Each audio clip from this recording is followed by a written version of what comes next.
Custo de vida, emprego e desemprego, cesta básica, tarifas públicas, salário mínimo.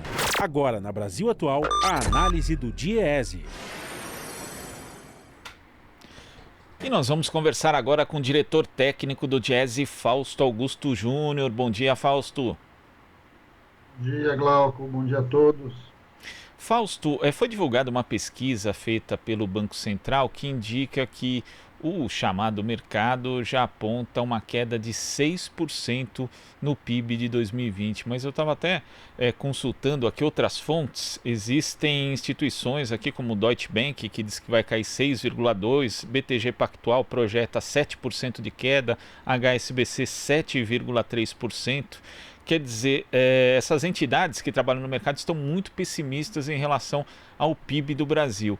E o que a gente não vê são medidas efetivas aí por parte do governo federal, não só para reativar a economia, para manter uma atividade mínima e também reativar mais à frente, mas para proteger o trabalhador. Como é que você vê essa situação, Fausto? Então, Glauco, a gente já vinha com uma economia já complicada, já em desaceleração no começo desse ano, antes mesmo da pandemia. Com a pandemia, a economia de fato ela foi parando, ela vai aos poucos ela vai se desenrolando de maneira muito lenta, e a gente vai vendo diversos setores sendo afetados, né?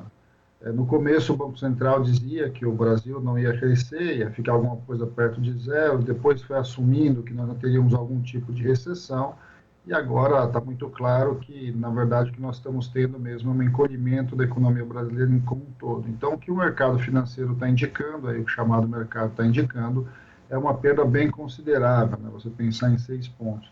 Nós estamos avaliando, inclusive, que é bem possível que esse número seja bem maior, é bem possível que a gente chegue no final com perdas muito próximas ao que está acontecendo nos principais países da Europa, alguma coisa entre 7% e 8% de queda no PIB, o que seria para nós uma derrubada histórica, né? Acho que o Brasil nunca teve, em nenhum momento da sua história, uma queda no PIB tão grande. Então, acho que esse é a primeira constatação. A gente já vinha de um cenário ruim e esse cenário ele foi se agravando com relação à crise.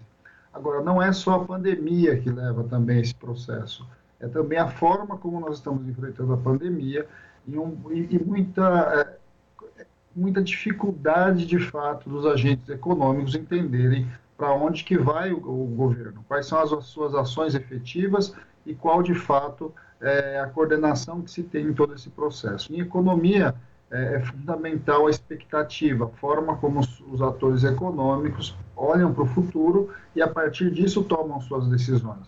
Quanto mais instabilidade você tem, quanto mais insegurança, quanto mais um governo que de fato não tem coordenação, leva que o conjunto de agentes, o conjunto de possíveis investidores, e aí nós estamos falando desde o pequeno investidor que vai no mercado, que vai comprar, vai trocar sua geladeira, até o grande investidor que tem que fazer o investimento do ponto de vista de comprar uma máquina, ampliar sua linha de produção, não demitir. Essa instabilidade que a gente vive no país, essa falta de definição de uma política, ela vai colocando isso com muito mais dificuldade. Ou seja, os impactos que nós estamos assistindo, de certo modo, tem a ver com a pandemia, mas também com os caminhos que o Estado, com o governo federal, tem escolhido nesse seu enfrentamento. Agora, justamente em relação a isso, a questão da ação do Estado, a gente sabe que períodos recessivos na economia no Brasil, eles acabam implicando também em aumento da desigualdade, em aumento da pobreza. A exceção foi justamente aquele período derivado ali da crise internacional de 2008 e 2009, quando o Estado teve uma ação efetiva para impedir que isso acontecesse. Agora, Fausto, a gente sabe a ideologia econômica desse governo, e, né, que é, na verdade, entregar tudo para o mercado tomar conta ou para a iniciativa privada tomar conta.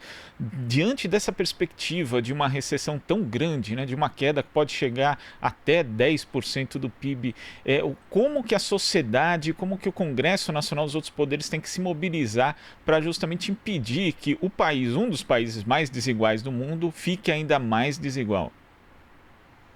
Bem, o que você consegue é construir medidas de mitigação dessa perda.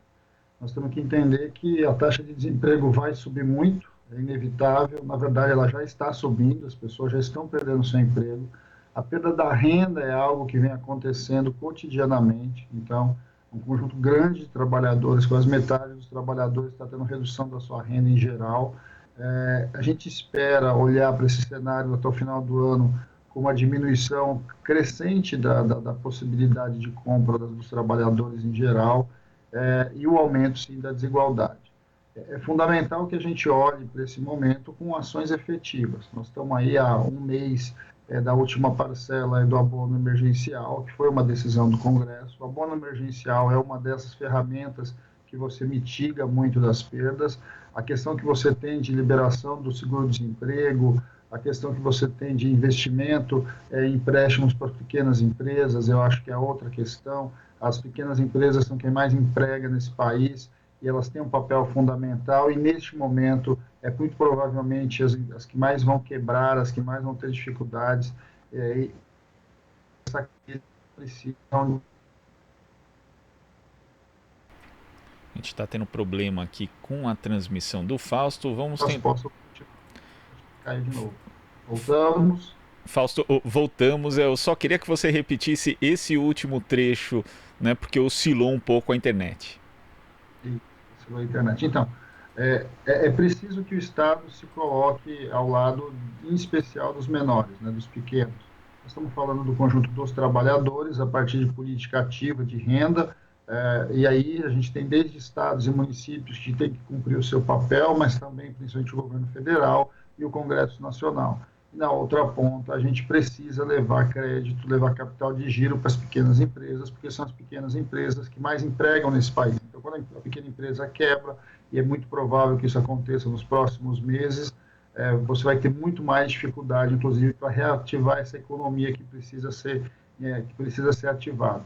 No caso de uma queda de mais de 10% do PIB, é aquela bateria do carro ali que está gelada nesses dias de frio. Não adianta você ficar apertando a chave para dar partida, porque ela não dá partida. Você precisa ali de uma ação em que só o Estado pode conseguir impulsionar. Qual que é o nosso drama? O nosso drama é que nós vamos ter que fazer isso à revelia do governo federal, uma vez que o governo federal não concorda com esse tipo de ação, ou é muito tímido e, na verdade, ele olha, inclusive, como a gente viu a declaração aí do ministro da Economia, dizendo que as pequenas empresas não vale a pena jogar dinheiro fora. Né? Na verdade, é o contrário, são as pequenas empresas que possibilitam que você chegue com a economia mais próximo do mundo real, mais próximo das pessoas que mais precisam.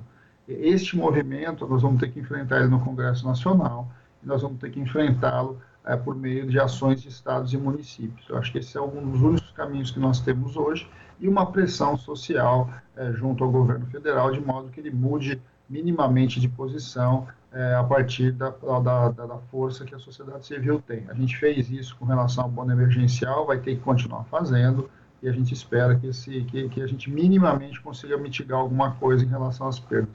Mas também não vamos ser ingênuos, a gente sabe que com a posição que o governo federal tem, nós vamos passar por muita dificuldade aí nos próximos meses, uma vez que uma queda desse tipo você não recupera assim, e o impacto dela ela é normalmente maior para os que menos têm.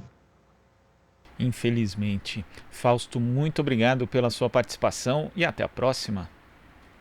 Até a próxima, Glauco. Bom dia a todos. Bom dia.